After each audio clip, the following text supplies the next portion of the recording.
How important is it for you to have public support for the deportations? Extremely important. I mean, I hope most Americans agree that public safety threats and national security threats shouldn't be walking the streets of this country, especially here illegally. So yeah, we like all the support we can get. I think we got the support of the majority of American people, according to the polls, right? So Stephen Miller told ICE officials that they need to be arresting 3,000 people a day. How soon do you expect that can actually happen? And is that enough? Look, I've said from day one, you guys ask me this question a lot of times. Am I happy with the removal numbers? Am I happy with the arrest numbers? I've been fair with you. I said numbers are better than Biden, but they're not good enough. I said I'm not satisfied with the numbers, so we need to increase. I mean, you look at the recent numbers, we got like 600,000 illegal aliens walking the streets of this country with criminal convictions or pending criminal charges. So yeah, we need to do more. President Trump made a promise to the American people. The American people put him in office on this top issue was immigration enforcement. So yeah, I have not been satisfied with the numbers. Kristi Noem, Steve Miller, myself, we all want more numbers. So we've increased the teams a lot. We're increased targeting a lot. So we expect a fast increase in number of arrests every day. DHS says that assaults on ICE officers are up over 400%. Does that track with what you see? Can you speak to that? Yeah, the assaults on ICE officers are high. The doxing of ICE officers are at an all-time high. And people always complain. Some of you here say, why are they wearing masks? Or they're trying to protect themselves from their families. They got a dangerous job to do, and they're being doxed every day across this country. I've experienced myself 100 times, but I'm willing to take that because of the position I hold. And we're not running a popularity contest. We're trying to enforce the laws enacted by Congress, doing it in a smart, effective way. So yeah, the results are up, but it won't be tolerated. We've already shown you put a hands on an ICE officer, you can be prosecuted to the highest extent of the law. So we're not playing with that with any threats against ICE officers. Doxing, we're going to look at doxing. We're going to take action on that also. Anything else? What kind of numbers do you have for self-deportations? The last time I saw was right around 8,500. As far as the CBP home app, there's thousands of deportations where they're not going through the app, they're just leaving. Intelligence reports showing traffic going south, not only through Mexico, but even the Darien Gap. So there's a lot of self-deportation. I hope they take advantage of it because, they can leave on their own terms, get their affairs together, or we can go find them and formally deport them, which is going to set a bar against them coming back to the country under a legal program. So they should self-deport, give themselves an opportunity maybe in the future to come back as a visitor or a tourist, or maybe they have a U.S. citizen child that can petition for them.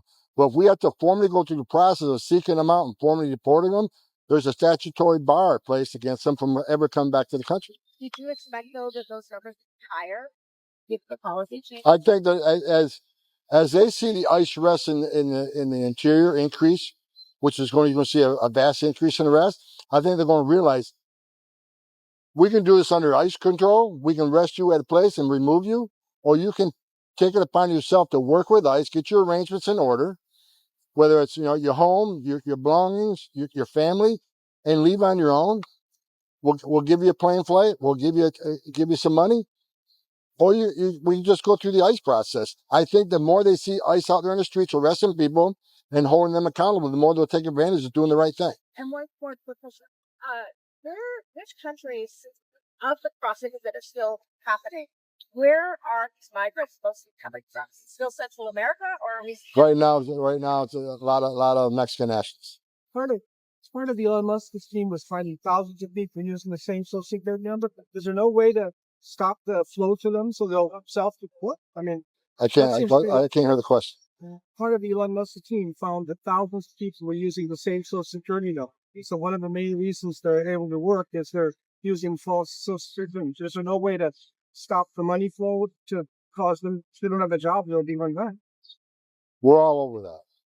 We're all over the misuse of social security numbers, and we're tracking that. And that actually provides a lot of leads for us to go find these people. Mr. Homan, what's the reason why ICE is apparently targeting Martha's Vineyard in Nantucket? Can you give assurances that is not political? Say that again?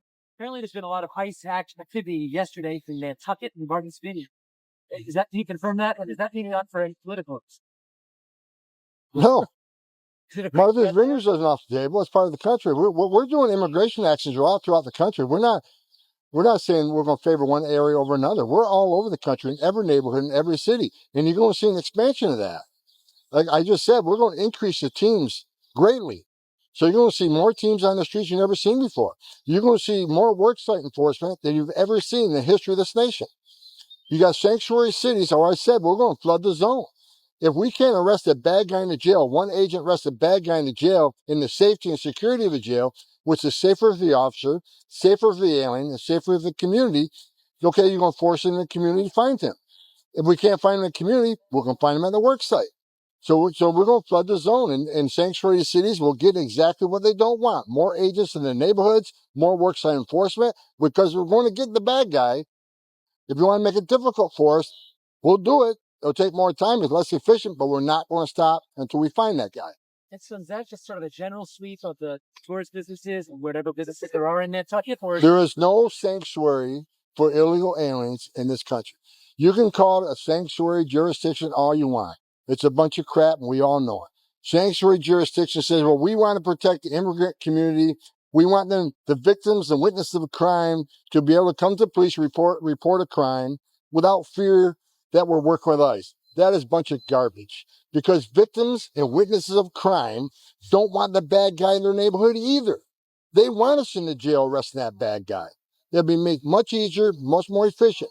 But because they're forcing in the neighborhoods, more non-criminal targets are being arrested, because ICE agents are not going to walk away from illegal aliens. You force us to go find the bad guy, many times you're with others. At a work site, go look for the bad guy. There's 10 more illegal aliens there. They're coming too. So I don't want to hear sanctuary cities complaining, well, look at all these collateral arrests and non-criminal targets you're arrested. You forced me in that position? So we're going to force law. Unlike the last administration, Secretary Mayorkas told ICE, you can't enforce immigration law. If they're not convicted of a serious crime, you can't arrest them for just being here illegally. That sent a message to the entire world. You can enter this country illegally, which is a crime, but as long as you never get convicted of a serious crime, you're free. No one's looking for you. Game's changed. We got the greatest president in the history of this nation sitting in the Oval Office who's going to enforce immigration law and keep his promise to American people to make this country safe again. Can you just talk quickly about the social media accounts, Mr. Review, that the Department of Homeland Security think those were foreign exchange students? The scrutiny of social media accounts that foreign exchange students are now being subjected to. Can you talk a little bit about that? Why we're doing that now? Look, we look at a lot of different ways to find people we need to find, whether it's a criminal history, immigration history, social media, undercover operations, surveillance. There's a whole myriad of law enforcement systems we use to find people and see if people are a danger to the community. Social media is one of them. And we'll continue to use the free speech aspect, though? We don't arrest anybody for free speech. I mean, free speech is legal, but there's a limit to that too. I can't look at you and make a comment about my desire to assassinate a president. Is that not free speech, or is that a crime? I can't sit in a movie theater and yell fire and watch people get trampled to death. Is that free speech, or is it a crime? There's a limit to free speech, but we're not arresting people based on free speech. It's what they said plus what they did. Thank you.